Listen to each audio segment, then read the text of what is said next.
നമസ്കാരം. മണ്ഡല പുനർനിർണയം ലക്ഷ്യമിട്ടുള്ള ഭരണഘടനാ ഭേദഗതി പാർലമെന്റിന്റെ വർഷകാല സമ്മേളനത്തിൽ എൻ.ഡി.എ കൊണ്ടുവരുമെന്ന് ഉറപ്പായതോടെ പ്രതിരോധിക്കാൻ കോൺഗ്രസ് ശ്രമം തുടങ്ങി. ഇതോടെ പാർലമെന്റിന്റെ വർഷകാല സമ്മേളനം തീപാറുമെന്ന് ഉറപ്പായി. ജൂലൈ 20-നാണ് പാർലമെന്റിന്റെ വർഷകാല സമ്മേളനം ആരംഭിക്കുന്നത്. ഭരണഘടനാ ഭേദഗതി വീണ്ടും കൊണ്ടുവരാനും അത് പാർലമെന്റിന്റെ വർഷകാല സമ്മേളനത്തിൽ അവതരിപ്പിക്കാനുമാണ് കേന്ദ്ര സർക്കാർ തീവ്ര ശ്രമം നടത്തുന്നത്.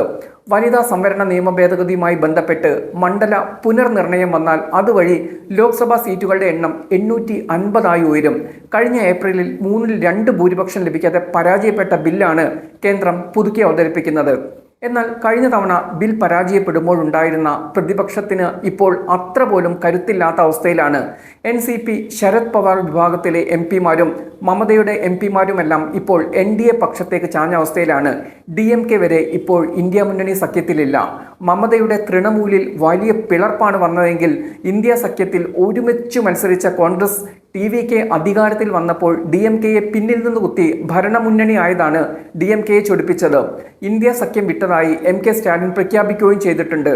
അതുകൊണ്ട് തന്നെ NCP, ശരത് പവാർ, DMK പാർട്ടികളെ ഏതെങ്കിലും തരത്തിൽ ബില്ലിന് അനുകൂലമാക്കാനാണ് കേന്ദ്ര സർക്കാർ പ്രധാനമായും നീക്കം നടത്തുന്നത്.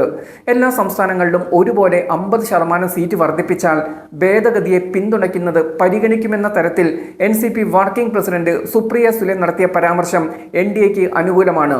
ശിവസേന, ഉദ്ധവ് പക്ഷത്തെയും തൃണമൂലിലെ പിളർപ്പിന് ശേഷം NDAക്ക് ലോക്സഭയിൽ 319 അംഗങ്ങളുടെ പിന്തുണയുണ്ട്. NCP പിന്തുണ കൂടി ലഭിച്ചാൽ അത് 372 ആകും.